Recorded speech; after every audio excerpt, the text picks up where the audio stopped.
Praise lord. దేవునికి స్తోత్రములు. నిన్న పగడాల ప్రవీణ్ గారి డెత్ చచ్చిపోయింది రిపోర్ట్ వచ్చింది. క్రైస్తవులు అనేవాళ్ళు తాగుబోతులు,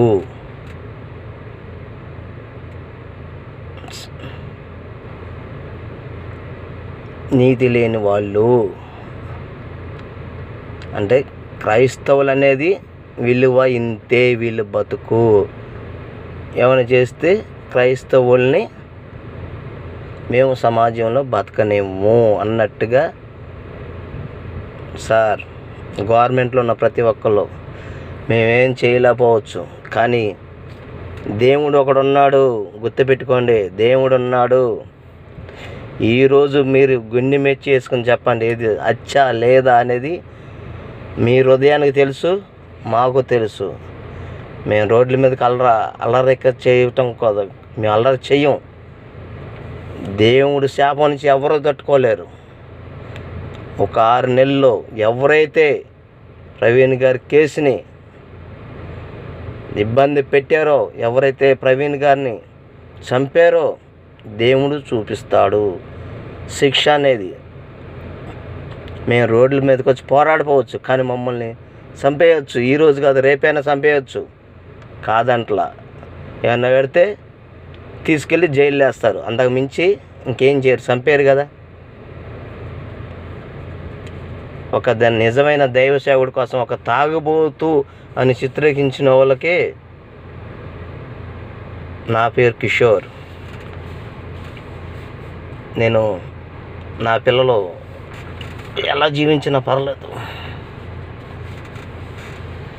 కానీ ప్రవీణ్ పాస్టర్ గారి విషయంలో అన్యాయం అయితే జరిగింది.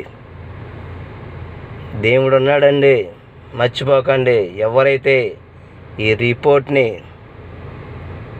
నిజంగా అయితే పర్లేదు, ఆయన తాగిపోతుంటే మేము నమ్మం కాక నమ్మం. ఎందుకంటే ఆయన త్రాగుపోట్ల కోసం ఒక మాట చెప్పాడు, ఏమని? కట్ల పాము లాంటి వాళ్ళు అలిగిపోరు అని చెప్పాడు వాక్యంలో. ఆయన ఎన్నోసార్లు డిబేట్లకు వచ్చారు, ఎన్నోసార్లు ఇది చేశారు, ఎక్కడ కూడా ఆయన నిరూపించలేకపోయారు. అలాంటి వాడు తాగుతారంటే ఎట్ట నమ్ముతారండి క్రైస్తవులు? పోనీయండి, మీ చేతిలో ఉంది రాజ్యం, మీ ఇష్టం. ఈరోజు నన్ను వేస్తారు, రేపు ఇంకోళ్ళని వేస్తారు, అవతనే చంపేస్తారు, అంతకు మించి ఏముంది? కానీ దేవుడు ఉన్నాడండు పైన, మాకు దేవుడు ఉన్నాడు. ఇవాళ ప్రవీణ్ గారి విషయంలో అవ్వచ్చు, రేపు ఇంకో పాస్టర్ అవ్వచ్చు. అంటే ఎంతమందిని అట్ట మూపిస్తారు మీరు నోరు? అంటే జైల్లో వేస్తాము, కానీ మాకు వచ్చి శిక్ష చెప్పండి అంటే ఏం చెప్తారు సార్? మీకు ఏం చెప్పాలి సార్? మీకు తెలియదా నిజమేంటో అబద్ధం ఏంటో? సామాన్యుడు నాకే తెలీదు, చదువు రానోడికి. ఈరోజు ఒకవేళ ఈ వీడియో రిలీజ్ చేస్తున్నాను, ఏం చేస్తారు? జైలు వేస్తారు. ఇప్పటికే నేను అప్పుల పాలలో ఉన్నా, నా భార్య పిల్లలు ఇంకోసారి అప్పుల పాలవుతారు, ఇలా చస్తారు. దేవుడి కోసం అర్థసాక్షిగా నా కుటుంబం బలైపోయినా పర్లేదు, కానీ క్రైస్తవ సమాజం సిగ్గు తెచ్చుకోండి. మనం ఇప్పుడు ఒకలాగా పోరాడిపోతే ఎట్టగా ఉంటుంది? పోరాడమంటే వచ్చి గవర్నమెంట్ల మీద వచ్చి కొట్టేయమని తట్టేయమని కాదండి. జస్టిస్, న్యాయం. ఆయన తాగుబోతు కింద చిత్రీకరించారు ప్రతి ఒక్కళ్ళు. అంటే ఒక దైవ సేవకుడు, విలువైన దైవ సేవకుడు చనిపోతే క్రైస్తవుల సమాజం అంతయో త్రాగబోతు అని వీళ్ళు ముద్ర వేశారు ప్రతి ఒక్కళ్ళు. ఓహాల నన్ను జైలు వేస్తారేమో, మీ ఇష్టం. కానీ నేను చచ్చిపోయినా కానీ అర్థసాక్షిగా మిగులుతాను నేను దేవుడికి. ఇవాళ చస్తే రేపు బతుకుతాను, అంతకు మించి ఏం లేదు.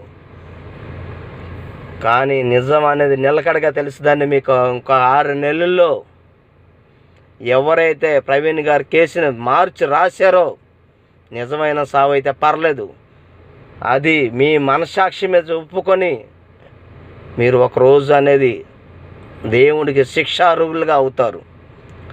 ఇది నేను చెప్పట్లా, దేవుడు వాగ్దానం మాకు రాశాడు.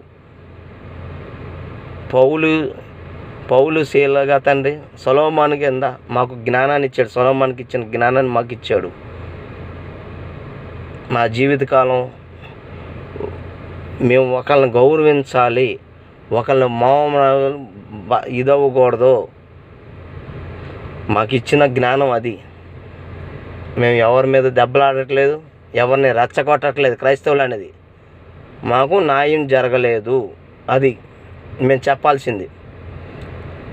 హైదరాబాద్ నుంచి తాగితే మనిషి తాగిపోతాడు, తాగితే ఎట్టా రోడ్ల మీదకి వస్తాడు అంటే ఒక యాక్సిడెంట్ అవుతే చచ్చిపోతాడు, ఒక లారీ గుద్దితే చచ్చిపోతాడు.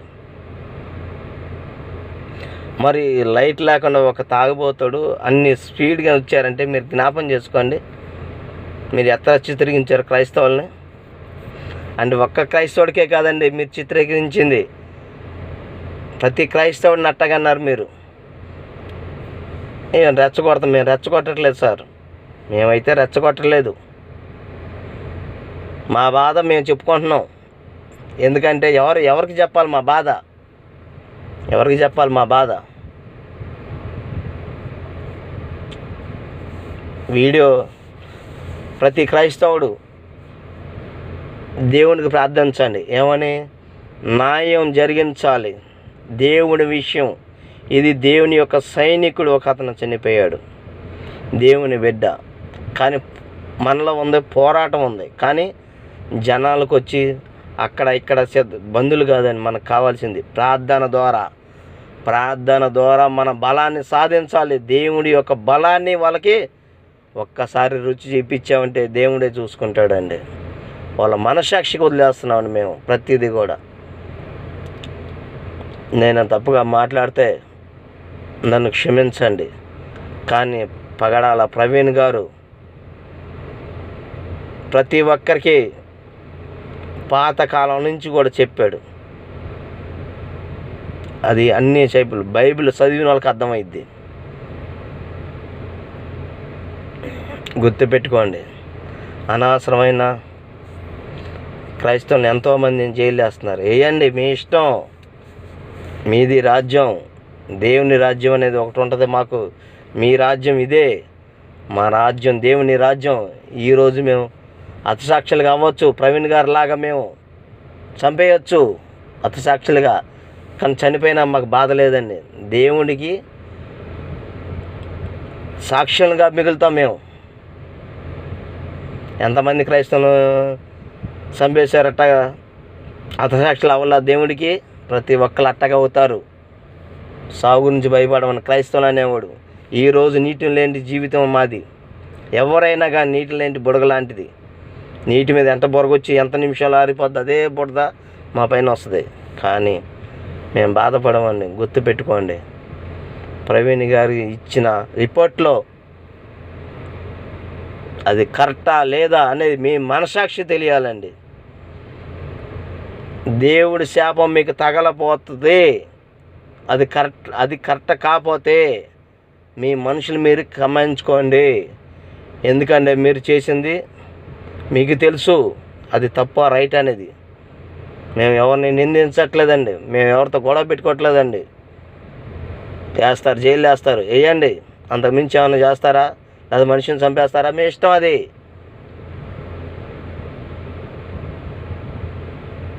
కానీ దేవుడు ఉగ్రత 6 నెలల్లో ఆయన్ని చంపినోళ్ళు, ఆయనకి ఎవరైతే అబద్ధాలు చెప్పారో, నిజమైతే పర్లేదు, అబద్ధం అయితే మటుకి వాళ్ళు దేవుడికి శిక్షగా అర్హులు అవుతారు. వాళ్ళు కాదు, వాళ్ళు దేవుని చూస్తుండగానే వాళ్ళకి అయిద్దో, వాళ్ళ చుట్టాలకి అయిద్దో, ఎవరికి అయిద్దో తెలీదు. కానీ దేవుని చూస్తున్నాడండి. పక్కా మేము ఇస్తున్నామండి. క్రైస్తవులుగా మేము ప్రార్థన చేస్తున్నాం. మోకాళ్ళు ఎత్తి ప్రార్థన చేస్తాం.